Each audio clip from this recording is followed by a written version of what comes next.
तुमचा विश्वास आमची बातमी. 40 दिवस फरार, निदा खान अखेर जेरबंद. TCS प्रकरणात मोठी कारवाई, संभाजीनगरमधून निदा खानला अटक. नाशिक ते संभाजीनगर थरारक लपाछपीचा शेवट. डिजिटल ट्रॅकिंगने अखेर उघड केलाय ठाव ठिकाणा. कोण आहे ही निदा खान? धर्मांतर, शोषण आणि फरारी, नेमकं काय आहे हे प्रकरण? TCS कंपनीतील लैंगिक शोषण आणि धार्मिक भावना दुखावण्याच्या प्रकरणात नाशिक रोड सत्र न्यायालयानं फरार संशयित निदा खानचा अटकपूर्व जामीन अर्ज फेटाळलेला आहे. गुन्हा दाखल झाल्यापासून 40 दिवसांहून अधिक कालावधी लोटला असला तरी नाशिक पोलिसांनी तिचा ठाव ठिकाणा लागत नव्हता. तांत्रिक पथकासह 3 पथके मागावर असतानाही निदा खान ही गुंगारात येत होती.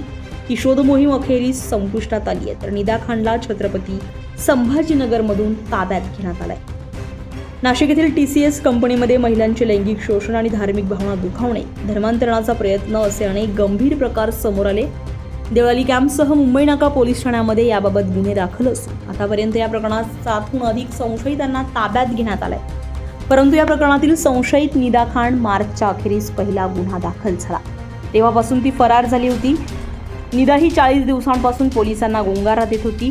या काळामध्ये निदा खानने वकिलांमार्फत अटकपूर्व जामिनासाठी नाशिक रोड सत्र न्यायालयात धाव घेतली. दोन्ही बाजूंचा युक्तिवाद पूर्ण झाल्यानंतर मागील आठवड्यात न्यायालयानं निदाचा अटकपूर्व जामीन नामंजूर केला होता. पीडितेच्या धर्मांतराचे नियोजन करणे, रोजा धरणे, हिजाबचा वापर याविषयी दिला प्रशिक्षण, मालेगावसह परदेशातील काही धागेदोरे आदींचा तपशील मिळवण्यासाठी निदा सापडणे पोलिसांसाठी गरजेचं झालं होतं. देवळाली कॅम्प पोलीस ठाण्यातील गुन्ह्यांसह मुंबई नाका पोलीस ठाण्यामध्ये दाखल गुन्ह्यातही तिचा शोध घेतला जात होता. यापूर्वीही पोलीस पथकांनी निदा खानचा मुंब्रासह तिच्या नातेवाईकांच्या घरी इतरत्र शोध घेतला होता, परंतु ही सापडली नाही. निदा न सापडण्याचे कारण म्हणजे तिचा विशिष्ट पेहराव असल्याचं मानलं जात आहे. अल्पसंख्याकांची वस्ती असलेल्या भागात निदाचे निवासस्थान आहे. या ठिकाणचे लोक तपासात सहकार्य करत नाहीत, यामुळे तपास करताना अडचणी येत असून तिचा पेहरावही यासाठी अडचणीचा ठरल्याचं सांगितलं जात होतं. तपासी पथकाबरोबर महिला अधिकारी कर्मचारी असले तरी अल्पसंख्याक घटकातील प्रत्येक महिलेच्या चेहऱ्यावरील विशिष्ट पेहराव बाजूला करणे शक्य नाही. यामुळे काही मंडळींकडून धार्मिक मुद्दे पुढे केले जात आहेत आणि याचा परिणाम तपासावर होत असून जंग पछाडूनही निदा पोलिसांच्या हाती न सापडण्याचं ते कारण ठरलं होतं. महाराष्ट्रासह राज्याबाहेर तिचा शोध घेतला जात होता. ही शोध मोहीम अखेर संपुष्टात आली आहे. TCS कंपनीतील गुन्ह्यात निदा खानला पकडण्यात अखेर पोलिसांना यश आलंय. नाशिकचे पोलीस आयुक्त संदीप कर्णिक यांनी या संदर्भात अधिक माहिती दिली आहे. नाशिक शहर देवळाली कॅम्प पोलीस स्टेशन गुन्हा रजिस्टर 156/26 या केसमध्ये आरोपी निदा खान यांचा जामीन माननीय न्यायालयाने फेटाळलेला होता.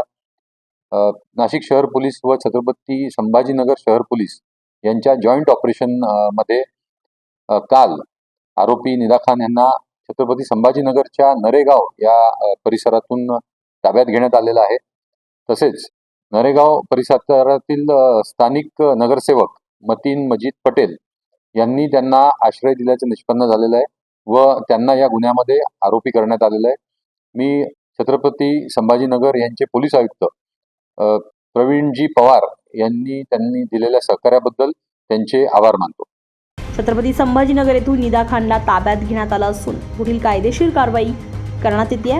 छत्रपती संभाजीनगर शहर पोलिसांच्या मदतीनं फरार निदा खानला पकडण्यात आलंय. ब्युरो रिपोर्ट, आपलं शासन, नाशिक. आपलं शासन, तुमचा विश्वास आमची बातमी.